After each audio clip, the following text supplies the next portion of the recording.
One of the primary understandings of shamans is that we don't just come here once into physical form. So the concept of reincarnation. It's not as mysterious and complex as a lot of us are led to believe. The way I understand it, the way I was taught, and actually if you look very closely at many of the teachings, even most of the religions on the planet, there is some reference to this. And basically the way to look at it is that, when you go non-physical, let's say this body dies, okay, and your soul is out there.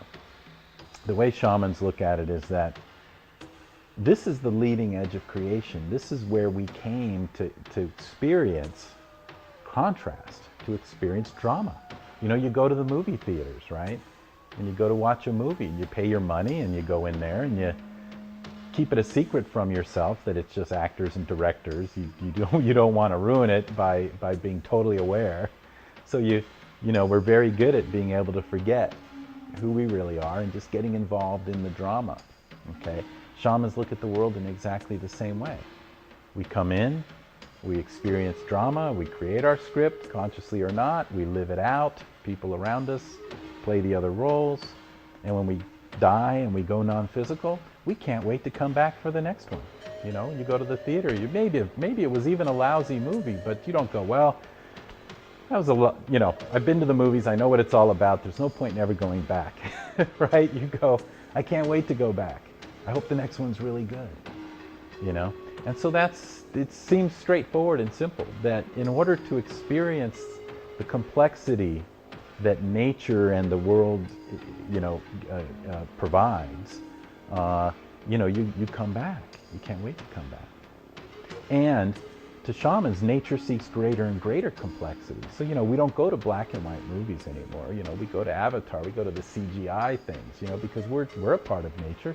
We get bored with the same old thing. So to shamans, nature started as the earth, for example, was 2.2 billion years ago was just stone, just molten rock. But to shamans, that's still conscious. You see, there's no separation of spirit and matter to shamans, so that's another, a whole nother conversation. But basically, that was the old story of masculine good, feminine bad. Spirit is our father who art somewhere else. Matter, mater, mother, is inanimate. Well, to shamans, that's absurd. There's nothing more spiritual than biology and stones and mountains. So it started as just stone people. And then there were single-celled organisms, and then plants and animals, and what we have today. And I go to the jungles every year, to practice with these jungle shamans, and I see things in the jungle I've not seen in National Geographic. I mean, there are new things, new species showing up all the time. So it's still going, and we're still evolving. We've gone from Homo, habilis to Homo erectus to Homo sapiens, and there's a lot of talk about what's next. But the bottom line is that this is where it's happening. This is it. This is the leading edge of creation. This is as good a theater as it gets. So it's not that we come back because we have to. It's not, see, that would be a myth where life is a school, and if you do well enough and you graduate, you get to go to someplace better. Tell me what would be better.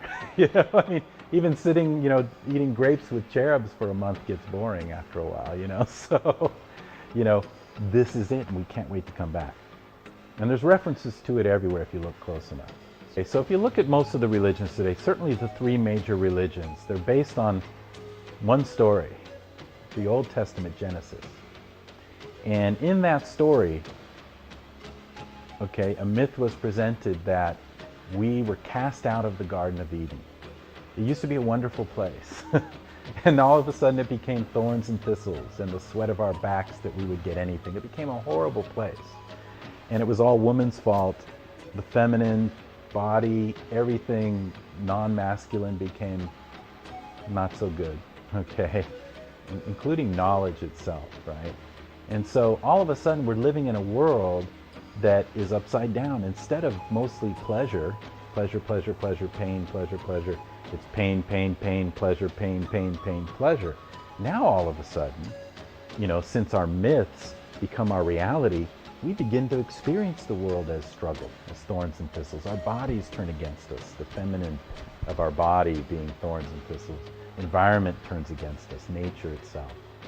And so in our modern world, we've gotten so used to that story and it being right, because the universe makes you right, that it's very easy to come up with a religion or a spiritual practice that says, I know the way out. It's horrible here, isn't it? Follow me, do this meditation, do these prayers, follow our rules, and we will get you to a better place. Heaven, Siddhaloka, Nirvana, Shangri-La, you name it, all these places are anything other than here. And it's very compelling, because if your life is mostly pain, why wouldn't you want to get out? If there was a great way to do it. So, whereas shamanism never bought into that story. The shamans were never, the shamanic traditions that managed not to buy into that, like the Karo, who were isolated for 500 years at 18,000 feet in the Andes, so their subsequent generations wouldn't be influenced by that original, that story. They still live in the garden. To them, nature is delicious. It's amazing. It conspires to help you enjoy life. It's more pleasure than pain. It's like heaven on earth, the way we would think of it in our Western religion. So it's already here.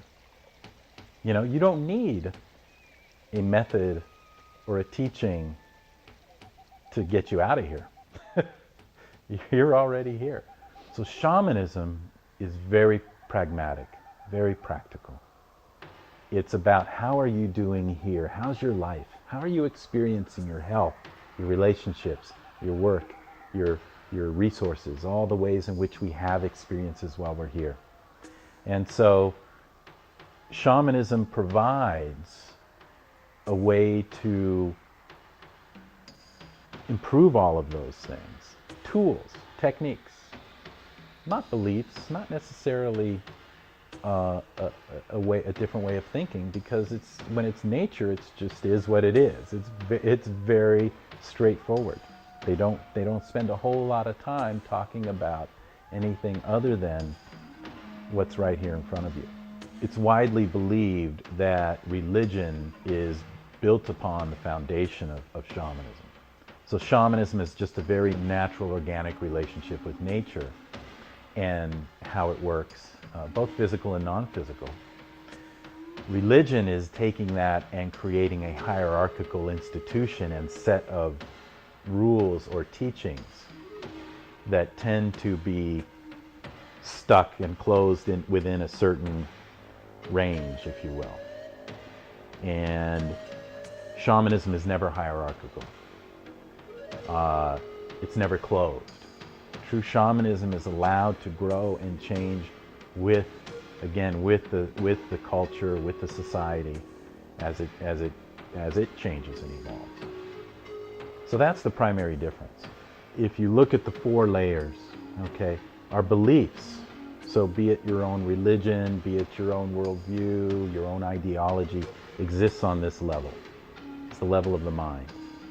Shamanism accesses and addresses the deeper levels, so it needs not change any of your beliefs in terms of your religion, okay?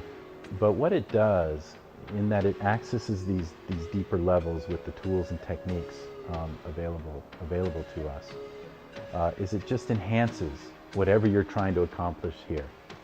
So if you pray, if your religion is to pray and ask for certain things, to be grateful for things, shamanism just makes that more effective. As, for example, since shamans just look at things very, very pragmatically, as humans being a part of nature, not separate from nature. Humans are perhaps the most complex, form of nature. Our abilities to reflect and to self-reflect and to have philosophies and question, makes our lives very dramatic. But we're still a part of nature. We're not immune from experiencing the natural process. And so shamanism just addresses how we navigate that existence as parts of nature. How do we find the food, the shelter, the